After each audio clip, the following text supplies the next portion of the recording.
Hi guys, welcome back to beautiful family. আজ বানাবো আমি চিকেন গ্রেভি। এখানে আমি চিকেন নিয়ে নিয়েছি, স্বাদ মতো নুন, হলদি পাউডার হাফ চামচি, লঙ্কা, জিরে, ধনে, আর এখানে টক দই দিয়ে দিলাম। একটু মাখিয়ে নিয়েছি।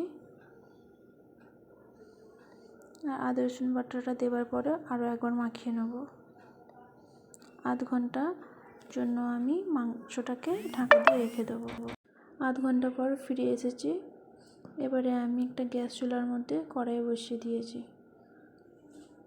পরিমাণ মতো তেল দিয়ে দিলাম। তেলটা গরম হয়ে যাওয়ার পরে পেঁয়াজটাকে আমি দিয়ে দেবো। পেঁয়াজটাকে আমি কিন্তু ব্রাউন করে ভেজে নেব। তো এখানে এবার কাজু বাদামগুলো দিয়ে দিলাম। কাজু বাদাম দেওয়ার পরেও আর একটু ভেজে নেব। পেঁয়াজটা ভেজে নেবার পরে আমি ওই কড়াইয়ের মধ্যে চিকেনগুলোকে দিয়ে ভেজে নেব। এবার আমি যে পেঁয়াজ বেরেস্তাটা বাটা, ওখানে আমি এবার মিক্সার জার নিয়ে নিয়েছি। মিক্সার জারের মধ্যে আমি পেঁয়াজগুলো দিয়ে দিলাম। সামান্য মতো পানি দিয়ে একটা মিহি পেস্ট বানিয়ে নেব। মাংসটাকে এবার ভেজে নিয়ে তুলে নেব। ওই কড়াইয়ের মধ্যে একটু তেল দিয়ে দিলাম, 1 চামচি আদা রসুন বাটা, টমেটোর পেস্টটা একটু আমি ভেজে নেব। ভেজে নেবার পরে আমি স্বাদ মতো নুন, হলদি, লঙ্কা আর ধনে, জিরে সবগুলোকে আবার একটু ভেজে নেব। এবার আমি 1 কাপ মতো দুধ নিয়েছিলাম, সেটা আমি দিয়ে দিলাম। আর 1 থেকে 2 মিনিট মশলাটাকে আবারও ভেজে নেব। এখানে পেঁয়াজের বেরেস্তার পেস্টটা আমি দিয়ে দিলাম।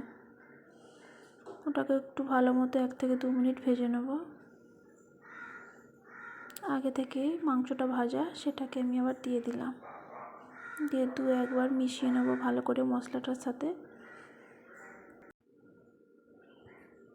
ফুটে উঠেছে।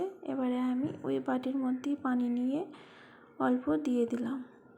এবার গ্যাসটাকে আমি মিডিয়াম করে 15 মিনিটের জন্য ঢাকা দিয়ে রেখে দেবো। 15 মিনিটের পর ফিরে এসেছি। সামান্য চিনি, গরম মশলা